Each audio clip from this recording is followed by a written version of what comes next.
You're listening to the ESO Network, your station for all things geek.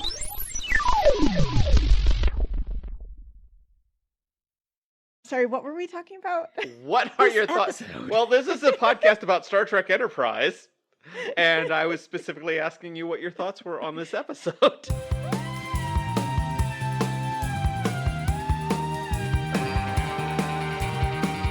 Hi, we're Enterprise Explaining, the podcast where we explain Star Trek Enterprise to each other and to you. I'm Bill, and these are my co-hosts Maria. Hello. And Jamie. Hi. And once again, we are joined by our very special co-host, Steven. Steven, can you just refresh our listeners' memories? Co-host, Bill. Guest. I am Stephen Granade. I am a physicist. I do science explaining and consulting, and I am very excited about this episode, finally having seen it. I have, yes, many notes. Excellent. Well, I have to say, Eric said on IMDb it is the lowest rated episode of the season. That's insane. Wow. Yeah, because I didn't think it was that bad. It was kind of fun. It was like one of the better episodes. Wait, lowest rated in terms of the number of people who watched it, or in terms of like the ratings like of the people? IMDb rating when people go into IMDb That is and like crazy. That is insane. Yeah. Today, our mission is a second contact. Last week, I told my friends what happened in the Star Trek Enterprise, and it is now officially Star Trek Enterprise episode Extinction. They have now watched the episode and are back with their thoughts, so please make sure you listen to last week's episode first before you listen to this one. Last week on Star Trek Enterprise, in search of a crashed Xindi ship, Archer, Malcolm, and Hoshi catch a cold and are transformed into super gross aliens. T'Pol's Vulcan blood allows her to resist this, and as the mutant crew searches for a lost city and eats bugs, another race shows up and wants to wipe them out, because this virus is extremely contagious and has wiped out millions of people. The Enterprise crew managed to avoid being flamethrowered and find a cure for the virus, but Archer decides to preserve it rather than cause an extinction. Oh my god. All right, fam, we've been here. All right, I'm so curious. I've been getting a lot of text messages from y'all. What did you think of this episode? Okay, wait. I want to know what Steven thinks about the theme song. The Yes. production of the theme song. No, so I don't have any attachment to the original one. So I... Yeah, it sucks and still sucks. I mean, so, a full disclosure, I was watching this with my family, and I couldn't remember which episode, so I started up one, and I was like, oh, wait, this is not the right one. But we had made it to the theme song, which I forced them to sit through. And so then we start the next one, and the theme song comes on, and my kid who was watching with me cannot stop laughing at it the second time around. I want to do a deep dive into the emails of the Star Trek Enterprise crew. It's like, okay, the theme song isn't working. Here's how we fix it. Right. Yeah, how do we make we're getting all this feedback. We want to be responsive to our fans. Let's do something about this. Yeah, we're a couple of years in. I have some notes, and those notes are different notes. Let's add a marimba beat and slice 2 seconds. They had to hire studio musicians, re-record this, and pay these people for 2 seasons of residuals. Mm-hmm. All right, what are our thoughts post-theme song? I thought this was more fun than I was afraid it was going to be. Okay. Is really where I landed. I will admit I have a pretty high threshold for Star Trek nonsense. Because I feel like if you don't have that, episodes like this you run into and you're like, okay, I can only look at the nonsense. I can only try to understand why there have been budget cuts on the replicator such that T'Pol's nightshirt only reaches like her midriff, like they can get all the way down. 2 sizes too small. Yeah, all of her costumes are so weird. Why the white with the frills that look like the underside of a mushroom? I don't understand why it has mushroom gills. I have notes don't know. about this. Let's get into it. Yeah. Okay, I liked the white outfit. I hated the white outfit. What? Really? I hated it. I thought it did not suit her at all. I thought that V was way too short. Like she needed a deeper V. Maria, you're like, more cleavage, please. I wanted more cleavage for sure, but I just didn't think it's the white one, the fully white The one. it was like a light gray, a white light gray. Yeah. Okay. It was a new. We've never seen. We that had not one seen it before. Yeah. No. There's definitely not her desert camo. No, her from, desert camo is yeah. great. I like that Yeah. one. But this one I was not a fan of. She came rocking up in that, and my kid, who has watched so much Star Trek but not Enterprise, was like, "Oh, she's getting the Troy treatment." Like, oh. It's a 7 of 9 treatment, but they may not have seen that yet. Oh, they've seen that too. Oh, okay. Well, but there you go. I think it was the fact that she's supposed to be like the grounded one, who's like, Yeah. as they're all wandering around waiting to get face bubbled. Right. I did make a note that she was in the silver and blue one again, which I Yeah. really like. I And liked that one I a lot. noticed that for some reason this watch, it was like, it felt very like future retro, like it felt very Jetsons to me. I really liked it. Like the way that the colors and the lines of it, I liked it. And then she was in the blue satin nightie. I think, as Steven said, like they figured out that she's a winter. She's an winter for sure. She looks good in whites and blues. Yeah. Yes. Yeah, for sure. Well, as long as we're talking about the costuming, let's talk about the other races. What do you think about the EV suits, specifically the alien race and the Mako? The alien race, like the guy that they were talking to, his uniform was so cool. It was like molded onto him, and it had like the gold. It looked really awesome. I liked, and it looked really different from a lot of stuff that we've seen on Star Trek. I have to admit, I really liked the EV suits because they kind of gave that Half-Life, we're coming to burn everything down because there's a contamination Agreed. feel to them, Agreed. which I think is really a strong visual thing. Like a visual semiotics of that is really cool. Yeah, it seemed very threatening. I think they had green lights on them too, which like you couldn't see the faceplate, so that was a good look too. This episode in general is just an important lesson in why you should be using environmental suits when you go down to alien planets. Every fucking time. They went down and we're like, why are they not in suits? Yeah. Why? Nope, it's cool. It's fine. And there's like all this different plant life. They know there's a ton of plant life. You don't know you don't know what those plants are gonna do to you. Not just plant life. I just want to say at the beginning, they did not say, one second, where did I write it down? So Bill, you said that they said that there was no life forms on the planet. But what they actually said was there's no humanoid life on the planet. Because we could hear like all the insects and there were scenes where you could definitely hear plant life. Obviously we saw the maggots, which presumably are going to grow into some sort of life form.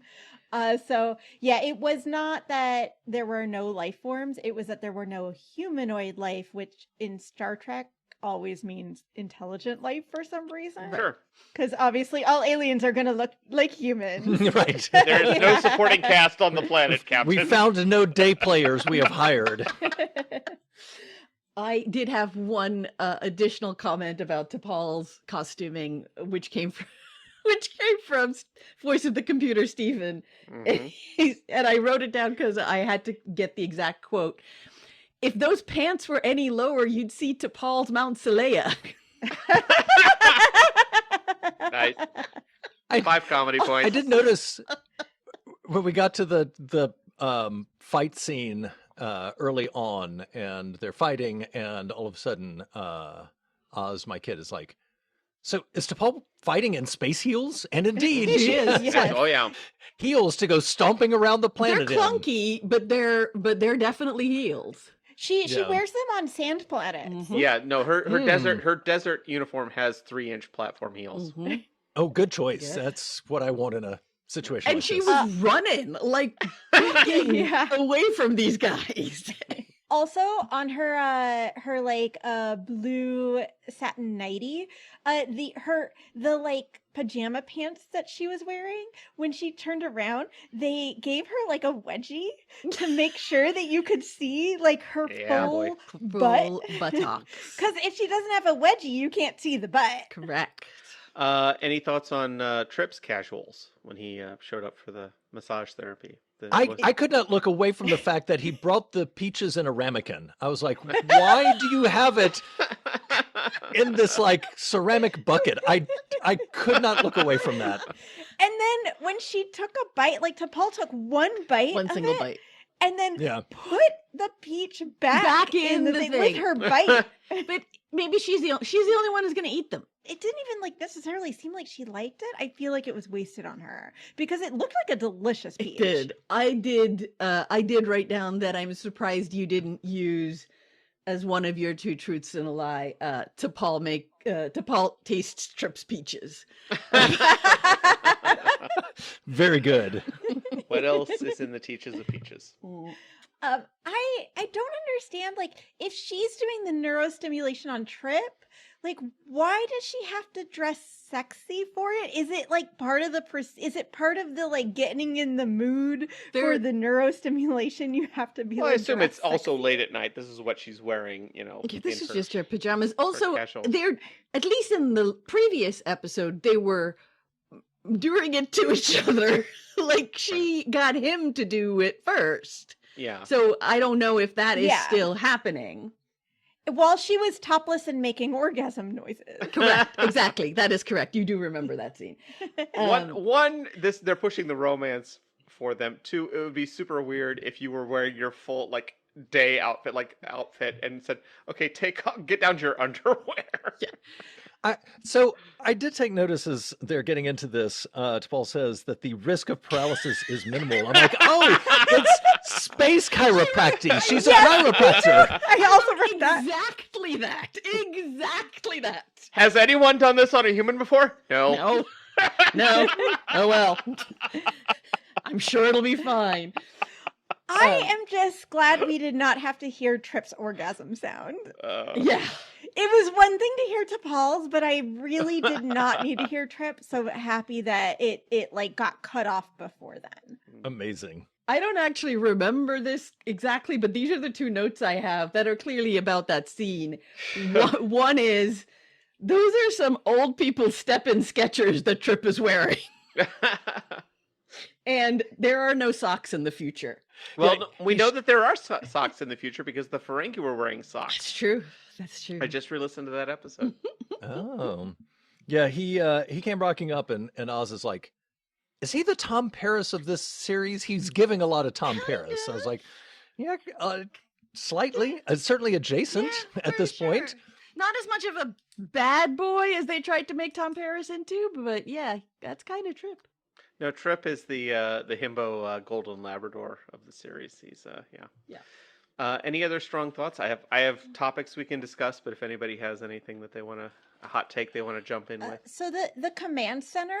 So Stephen, that's the room with all the screens everywhere. Oh, I have notes. I have notes. Why is it always so dark? So Like dark every single and time empty. they've been in this room, there's no lights on, and every screen in the room is on, despite the fact that there's only one person in there because it's the middle of the night. And I'm like, are the things on these other screens important? Does somebody need to be monitoring it? Is it the like background SETI screensaver they're processing to find? I am still angry that there is not dedicated, even if it's just a background character. Now, ideally, it should be like some cute nerdy person with like big glasses and like a flat haircut, but just like a background character, one of the Makos in there, like running the data. Yeah, For like sure. the other time I assumed it was the middle of the night when like Archer went in by himself. Sure. But then this time I'm like, is it still middle of the night? Because then he had people with him. It seemed like it's during the day. But then, I don't understand. Yeah. Stephen, what did you have to... First of all, like one of the things that I always enjoy seeing in a Star Trek series is where you've just got like nameless people at consoles or doing things, and then something happens and someone has to swap out and they go and do a different thing. Like that just is kind of iconic for me for any, any starship based Star Trek. Can you imagine if work was like that and you're just like, Oh, yeah. you're in middle of I'm like in middle of writing some code and someone else is like, hey, I need your computer specifically. And you just have to get up and then like move to a different computer. And then, Oh, like, yeah, no, I assume I'm going to be restart setting whatever mine you to were like doing. the Dvorak keyboard setup so everyone is hosed when they make a move. It's a French keyboard. There you go. Because the other thing is, having never seen this before, they rock up in and all I got was like the vibes if you've ever seen people playing Artemis Spaceship Bridge Simulator, which is meant to like simulate a Star Trek bridge-like experience. And they'll do them at cons and things and gaming conventions and things like that. And it's just like a dark room with a bunch of screens where people sit down and start doing it. I was Yeah. like, I feel like they are ready to play this game. can we discuss the makeup of how they looked when they were turned? Please, Oh, yes, that was one of my yes, major Bill. notes. Bill, when you were like, this was really good and kind of gross, I was like, okay. And then it started happening. I was like, oh, Yeah, it was man. Like, to intense. Paul's bulgy face is a lot. Yeah, when there was like you could see Archer changing, and it looked like it looked like there was like a creature under his skin, like trying to get out. It was very creepy looking. They did a really cool effect where like the skin was split and occasionally it would like start to bulge. And they were Yes. balls. They were balls in Yeah. there, like that were bulging out. It was very, very, very weird. I also have the note that Malcolm looks like an aging rock star. 100%. He looks You're like like- the You're not wrong. guitarist I was like, from the Rolling Stones. This new age band is terrible. Right. Did you agree with me that Hoshi's makeup looks a little different? Like her eyes like Yes. really popped. Mhm. I have so many Yes. notes about Hoshi. Mm. Okay. So first That's of all, impressive because she did so much in this show. Yeah. yeah, that is the thing actually that I wrote is they didn't actually have her do very much, and No. yet she was like the standout person, and part of it was like her makeup was quite good, but I think it was more than her makeup. Like I think part of the eyes was she was like holding her eyes really, Really wide big. open. Mhm. That was an acting choice, Yeah. not necessarily, and it added to the makeup, but I think it was actually like partially like the way she was holding her face. And then even when she was just like not the main person in the scene, like there'd be other people doing something, but she was just at the side or the back, I was always staring at her. Yep. I couldn't take my eyes off of her. So the way she was like moving, even there was like a scene where she was like standing really weird. Everything that she did was a choice, and it was just so good. The way she moved, so she kept doing this thing where she would like cock her head to the side. Yeah, and No also one like else really almost did like a that. little jerk with her arms sometimes. It was really very good. And I Yeah. wrote jerky movements. Yeah. Like the way she would look around, she would like look left, then look right, Yeah. then look left. And she would like look and pause, look and pause, look and pause. And it reminded me of like my cats do that. Malcolm and Archer were more, I would say they were more like ape-like. Yeah, they were ape-like. And Right, Yeah. yes. Hoshi was more cat-like, Mhm. like very on Hmm. alert. She did more like jumping. Everybody was kind of doing the like kind of crawly thing, but she would just do it more like it was just way more cat-like. I just really loved her. Again, I know I've said it that Linda Park is like one of the She's so strongest good. actors on the show, and I feel like that really came out here. You could tell she was having so much fun in this very, very weird part, and she just like went all in on it. Mhm. Yeah, I liked all of their physical acting as part of the transformation, and I have a note here: the transformed crew interacting is every improv game from my theater degree.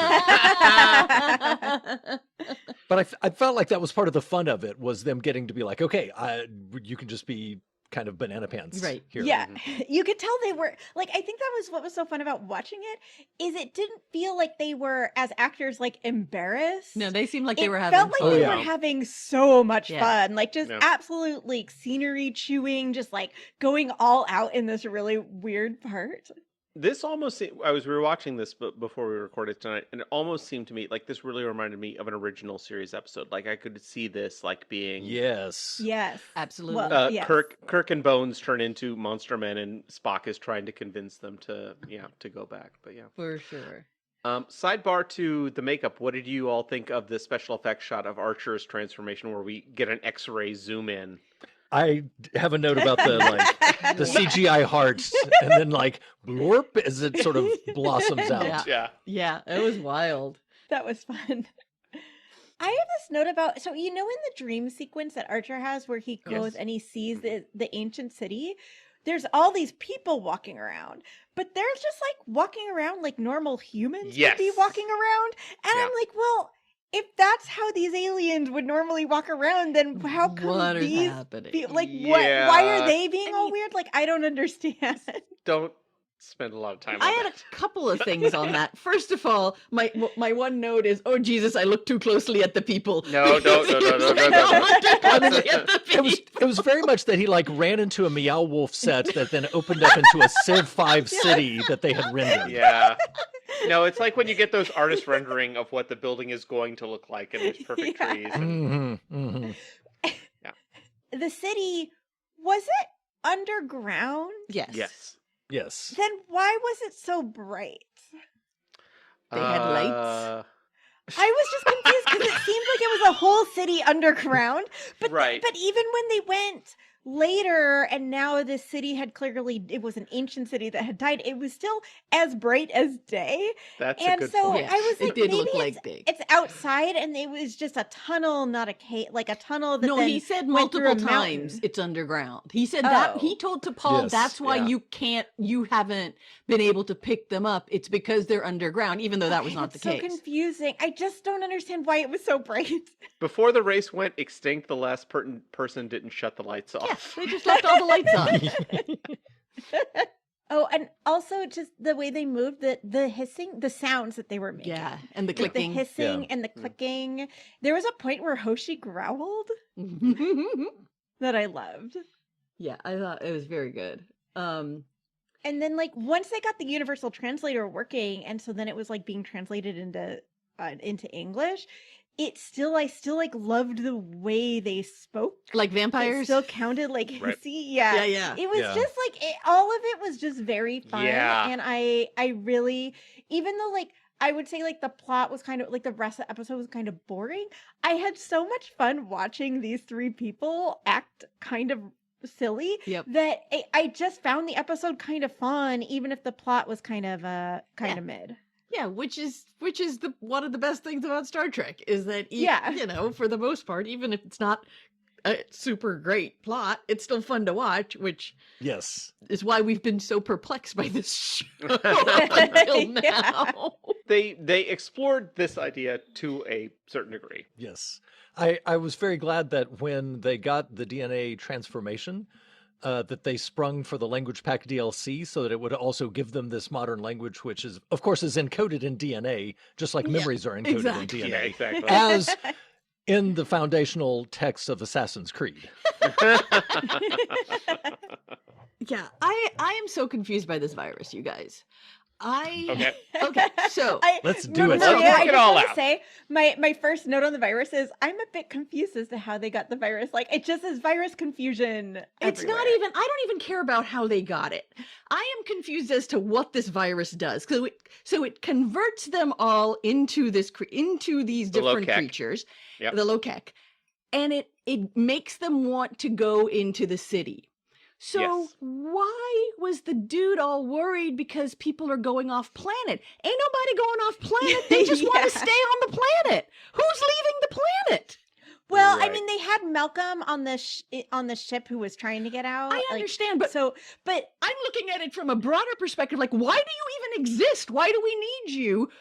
Just leave those people on the planet. It's fine. yeah, so that's what I was confused about when we first got the explainer. I was like, why do they have to go down and flamethrow them? Because once they're on the planet, they're already isolated on the planet, and they're definitely not leaving. Yeah, they so like. Right. Just leave them on the planet. And flamethrowing them did not get rid of the infection because Right. apparently like they still got infected from the charred body. So then what's the point of burning? Like, do they just really enjoy burning people alive Yes. Yeah. and think use that's- that as an excuse to be able to Presumably, do it? as the Lokek were going extinct, they sent people or probes or whatever out to spread this virus to restore them. But yeah, Oh. that- Yeah, no, it could be. that It is could be a again- future step. yeah, I that is. feel like the thing that they were adjacent to that might have made this work is once they've got Malcolm off, the whole thing is like, since evidently once you've got Mhm. the DNA virus, you're contagious yourself. Right.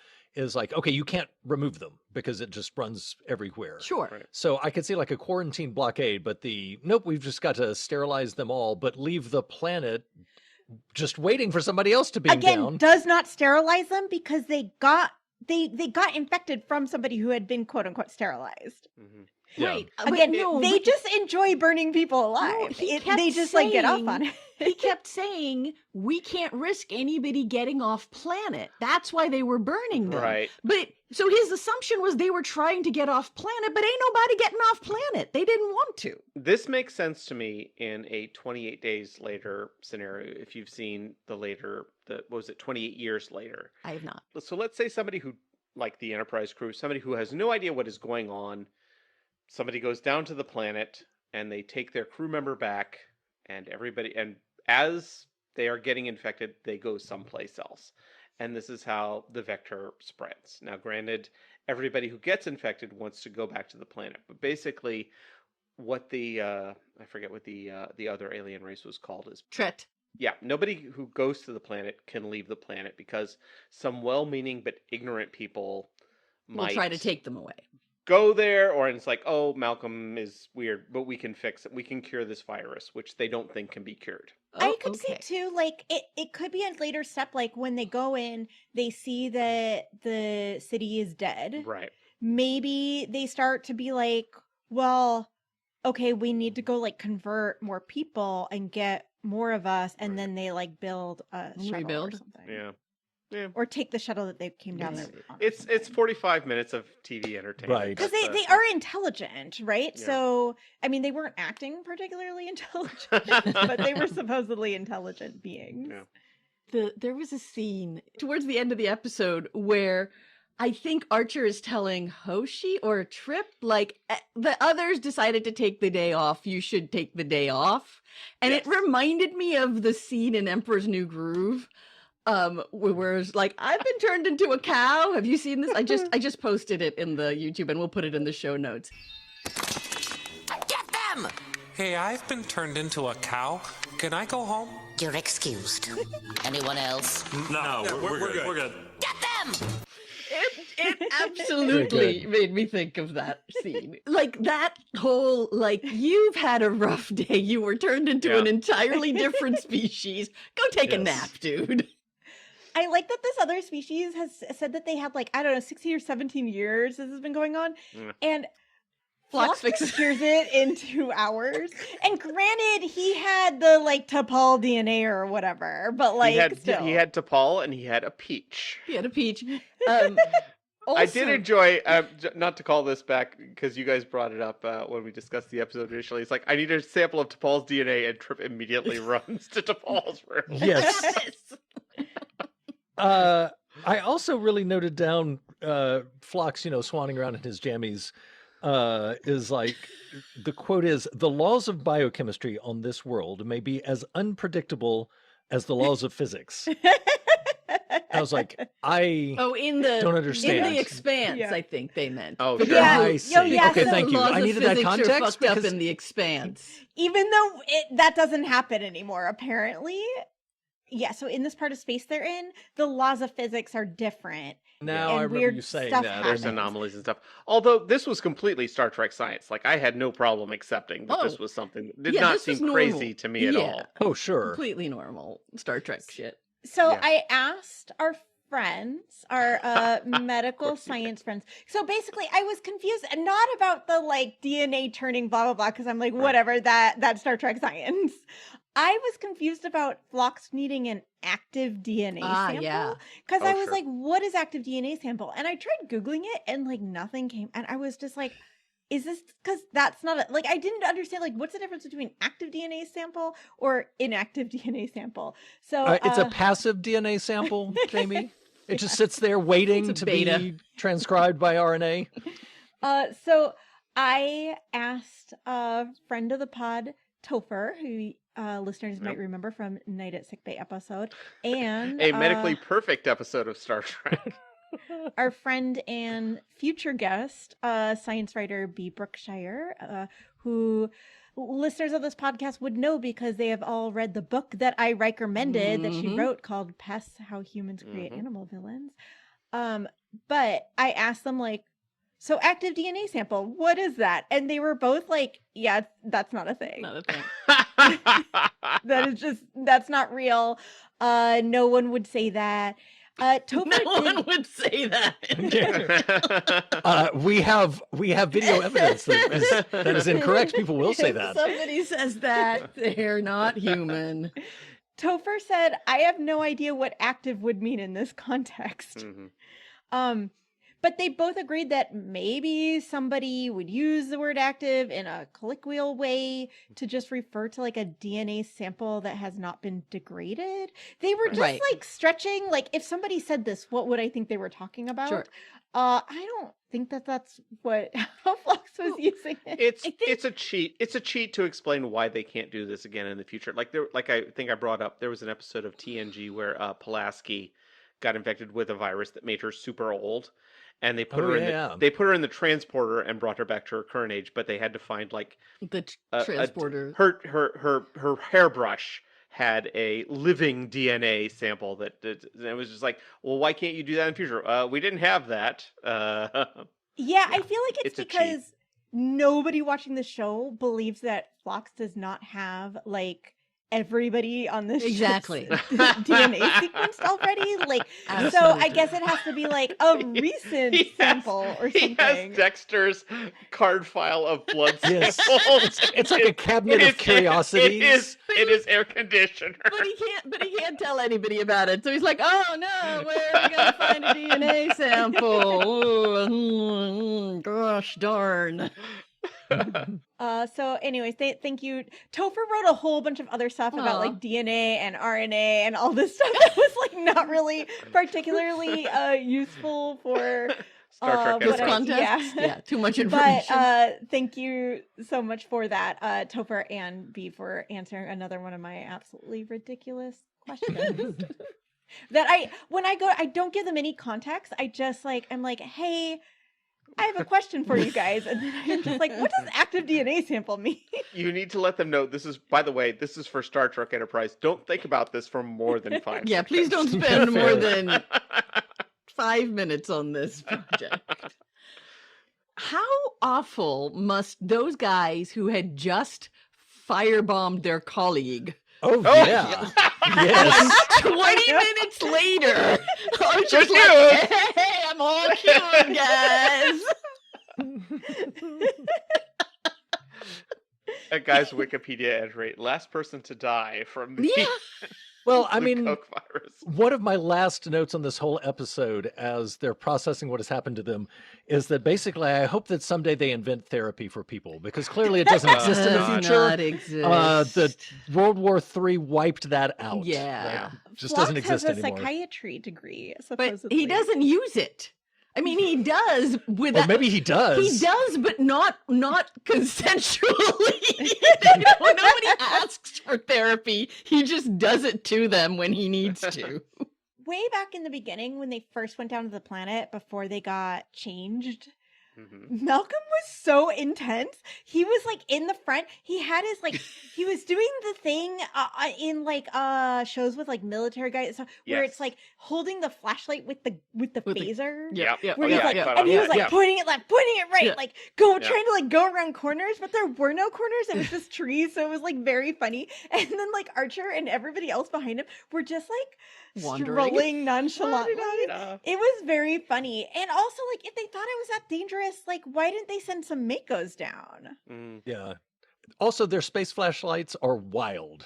Yeah. I'm like looking at that, and the fact that the phaser design at this point is basically we got a small caulk gun from Home Depot and put some Well, spangles on that's it. actually improvement, because the previous flashlights had giant bulbs on the end and tiny sticks Yeah. on the end. What? And Yeah. also, That seems like the Steven- weighting would be really weird. Steven, you missed their night vision goggles, which is one monocle that is glowing green and nothing over the other eye. Amazing. Amazing. I forgot about that too. Oh my gosh.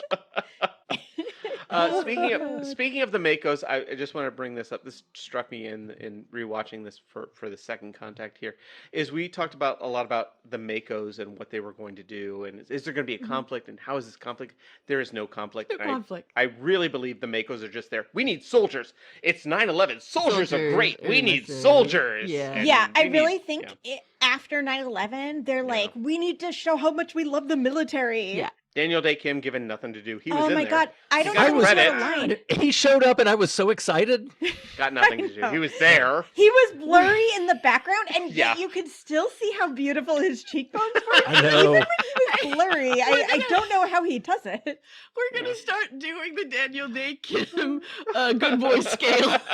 How good of a boy was Daniel Day Kim this episode? He was a really good boy So- in this episode. One thing that really struck me about this episode was that they had, it felt like, a lot of stuff that they were trying to get in. So the pacing was occasionally herky-jerky, Mm. compounded by occasionally having special effects, too expensive to be shown, like here we go down on the shuttle, and then they're just there on the planet, like, yes, moving along the story with no SFX budget Right. Yeah. expense Or they required. used it on that other scene. They used it on the bubbling. They used all the On the makeup. SFX on the scene from the earlier episode when the floor was like waved. Oh yeah, the And it wavy was, like, floor. and then Yeah, Oh, that's yeah, true. yeah. That was a ensigns were very flying everywhere. heavy. I guess they saved it all for the CG heart scene where they're Yes. like, And the this will be cool. underground city probably. The Sci-Fi Yeah. City, yeah. that I you- really like that city. It's It like was as pretty. cheesy as the people walking were. That Yeah, was a really agreed. cool effect of like, here's this Yeah. great civilization. Anybody have a hot topic before I move into? The- Yeah, I got a couple ahead. things. Go, actually. please. So the alien, I know we talked about his uniform, how cool the uniform was, but just in general, I just liked that guy. He was like had a really scary demeanor. I was like, I would not want to cross that man. So- He had a job to do, and he was going to do it. He looked really familiar to me, and I looked him up. And if you look him up, you'll he's a character actor who's been in. He is like the black sci-fi guy. He's done Okay. like his name is Roger Cross. And you'll definitely recognize him if you look him up. He's been in so many things. Yeah, but he did a great job. And his name was, I would just like to reiterate, his name was Tret. It made me laugh every single time. His name was Tret. Trip Amazing. and fall, and yeah.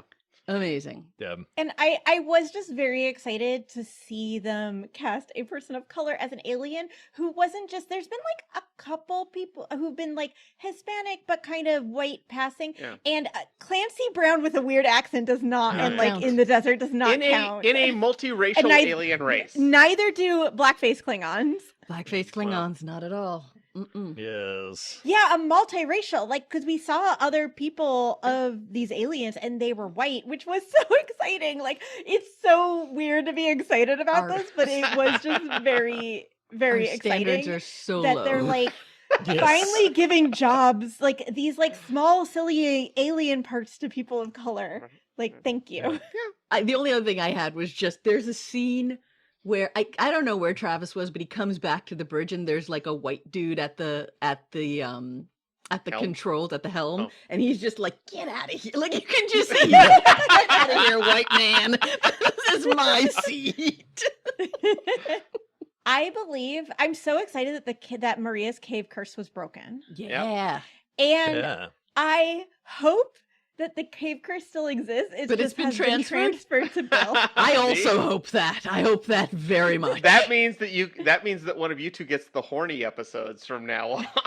Well, Hey, I got bounty. You do Well, not there's get every that. horny episode.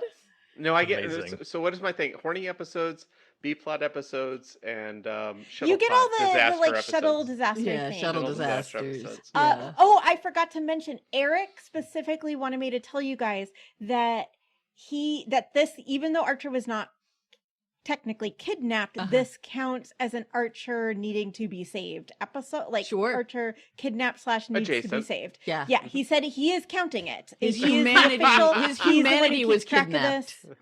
this. So and he needed to be rescued. So he did need to Rescued, not like kidnapped. he did need to be rescued. So again, yes, Stephen Archer has needed to be rescued on a larger percentage of episodes than there are women who serve on the Star Trek Enterprise. Amazing. Eric has determined using actual math.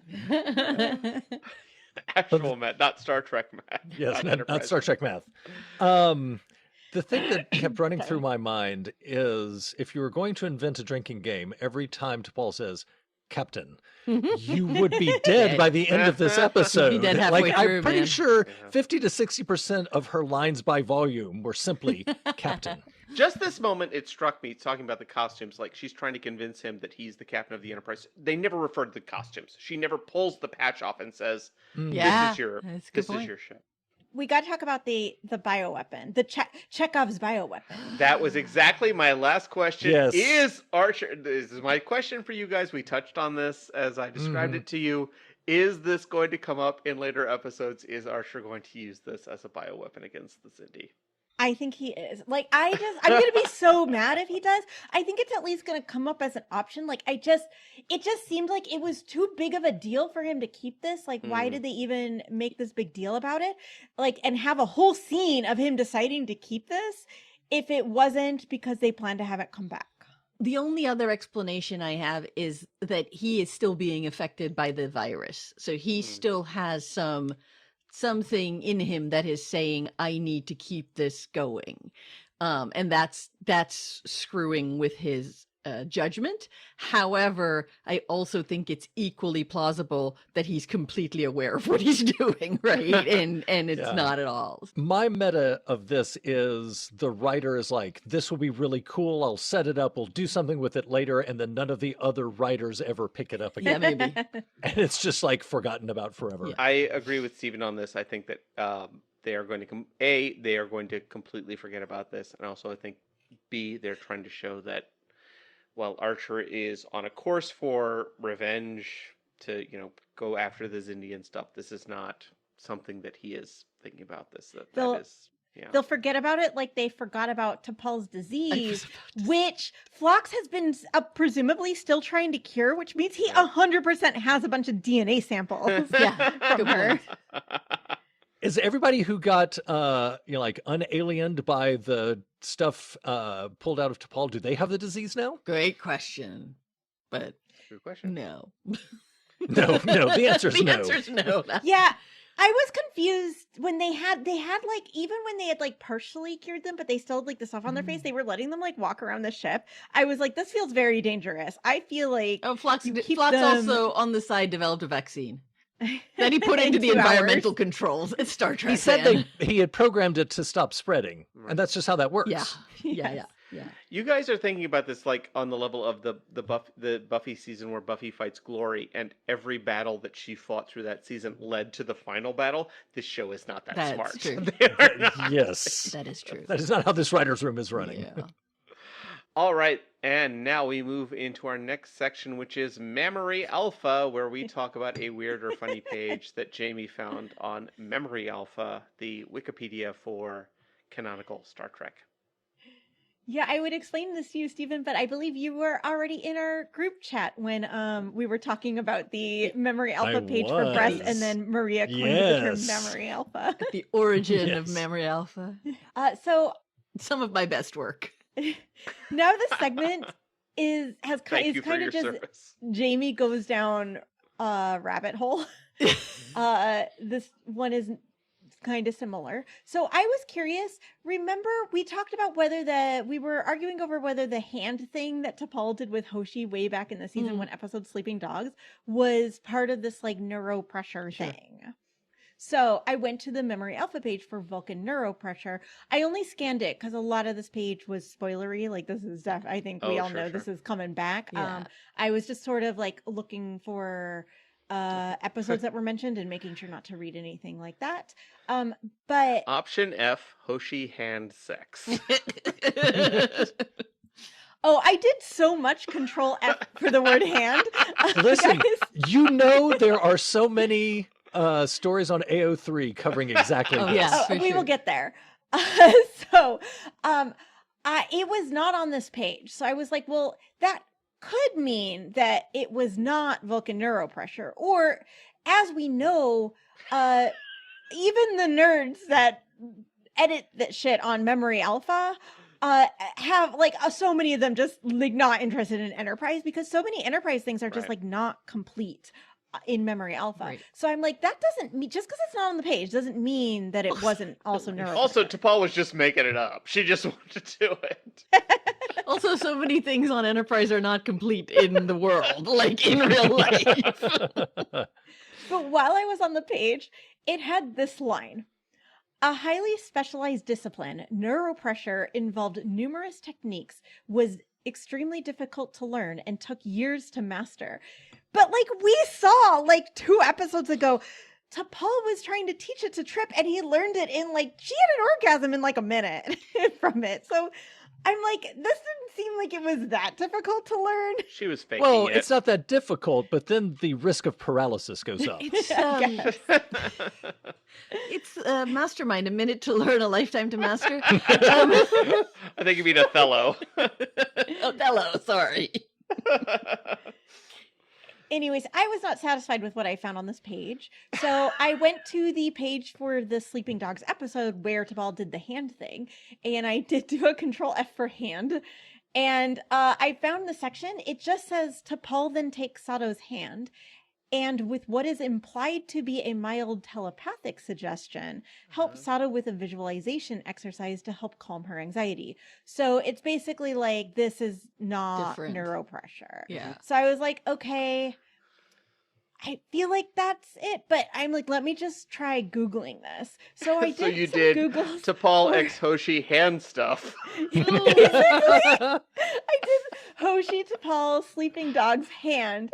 And to what Steven said earlier, what I got back was just /fic. Yeah. Yes. So I did just want to mention that if any of you are interested in T'Pol Hoshi /fic, there is a lot of it focused specifically on that scene. And well, I there read should like be. a couple of them, and it would be like that scene from Hoshi's perspective, or it would be like the scene later, because in that scene, if you guys remember, T'Pol tells Hoshi that she'll teach it to her later, like in a yeah. private session. And so there was one that was just like the private session later. So anyways, if you guys are interested in some T'Pol Hoshi /fic, there is a lot of it related specifically to that scene. Amazing.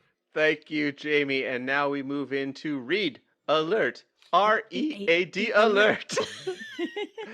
No, A it's section where REED alert. It's READ because we're reading it. we're It's reading the It's not messages Malcolm and Reed. It's we're alerting. reading messages. Fine. It wouldn't make sense if it was REED. You don't make sense if you're REED. It's a pun, Maria. I love the idea that I deliberately made this as convoluted as possible. Yeah, we Yeah, appreciate it. perfect. This is a section where we get messages via email or Blue Sky from our readers, and you are alerted to them. Jamie, what do you got for us? So, at the end of every episode, we mention that we have a Buy Me a Coffee, and then Oh Bill, shit, did we get another in one? one episode like a year ago or something like Yeah. that. Oh, yeah. Because when we first started the podcast, he wanted us to say that at the end, Yeah. and he Mhm. and Bill is the one that set up that account. Costs And us me and nothing. Maria were like, no, let's not even mention it because nobody is going to give Yeah, us who the like hell's gonna no give one us is money? going to give us like a couple dollars for doing this podcast. That's ridiculous. 6 We should months just later, not even someone mention did. it. And so Bill had an episode where he was like, I need somebody to give us like $3 just to prove Jamie and Maria wrong. Yeah. And yeah. luckily we're getting new listeners all the time. Mhm. So we had a new listener named Francisco, who we also mentioned last time because he had messaged us on Blue Sky, and he had just gotten to that episode Oh. and was like, "Oh, I should give something." So he sent us some money on our Buy Me a Amazing. Coffee, and he wrote us a nice message. He said, that he had just gotten to that episode where Bill begs us to donate, and it said, "Smug Bill is a great Bill." Wow. Nobody needs Oh, Smug do Bill. not feed this beast, whatever you do. Do not feed Smug Bill. So he said he would buy not one, not two, but 3 coffees, so Bill can be super What? smug while sharing coffee with Jamie and Maria. Francisco, thank you so much. You are a better captain of the NX-01 than Archer. I promote you. 100%. My older brother is named Francisco, and I know that he is not you because my older brother does not listen to this podcast. He has better things to do. Thank you so much. There are two Bills inside you, Smug Bill and Humble Bill, regular Bill. There's not a Right. Humble Bill. Which one wins? The one you give coffee to. Thank you. Yes, thank you so much. And then he wrote a lot of other nice stuff that I will just send to you guys after. Oh, But then he also messaged on Blue Sky and said, fun fact, have you noticed? So basically and I think that I was trying to remember because it sounded familiar. I'm like, I feel like we maybe talked about it before or mentioned it, but every time they show Starfleet Academy in this show, it's always the same B-roll. So it's always like the same three people meeting. Come together. Yeah. Yeah, he mentioned the 4 people on the walkway at the bottom. Yep. And he mentioned that one of them does appear to be an admiral, which answers my question about are there any other admirals in Starfleet? Because we only ever see whatever his name is. I cannot remember his name. Thank you, Admiral Forrest. Good eye. But this admiral, he says, is too busy with her book club. At least that's what he assumes, since she's getting together so regularly with these other people. And there's like a man holding a tablet, like showing them presumably that month's book. Sure, walkway book club. That's a thing. Which I am 100% every time we see this from now on. I'm going to be like, oh, there's the people in their book club. Like it is it's going to be in my brain now every time I see that. Putting the read in read alert. Yes. So anyways, thank you, Francisco. I appreciated that. That's awesome, Francisco. Thank you.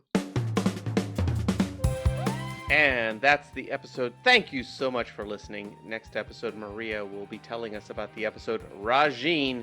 Stephen, just to remind people, where can they find you? Easiest thing is to go onto Blue Sky and search for my name, Stephen Granade, Granade. My profile has links to everything from there. Fantastic. Special thanks to our producer, K.O. Myers at Particulate Media, and to our friend David for our beautiful cover art, and to John Stephen King for being the voice of our computer. If you like this show, seriously, just right now, this instant, take a second, go into your podcast app, write a review, drag us to however many stars you want, 5 preferably, but however many you want. And it really helps us find other people on the show. Also tell your friends about it. And you can follow us on Instagram and Facebook as Enterprise Planing, and on Blue Sky as @EnterprisePlane. You can also email us any comments, questions such as, where can I find T'Pol X Hoshi handstuff/fic to enterpriseplaning@gmail.com. We'd love to hear from you. And if you want to support this podcast, and again, I'm going to do this again, they called it a call to action. I'm going to refer to it as begging. You can find us on Buy Me a Coffee as Enterprise Planing, and we will see you next week. Bye. Bye. Bye.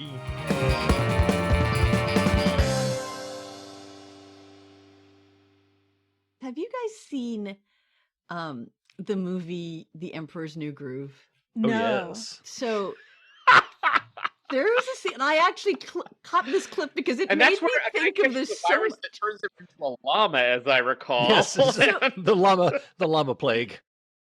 Welcome to Modern Musicology, the podcast where we break down the hits, the albums, and the legends from the 70s, 80s, and 90s. We're talking chart toppers, deep cuts, and the records your older siblings still won't stop playing. We cover everything from 20-minute prog epics to 3-minute punk songs and all the metal, rap, and pop in between. Modern Musicology, part of the ESO Network.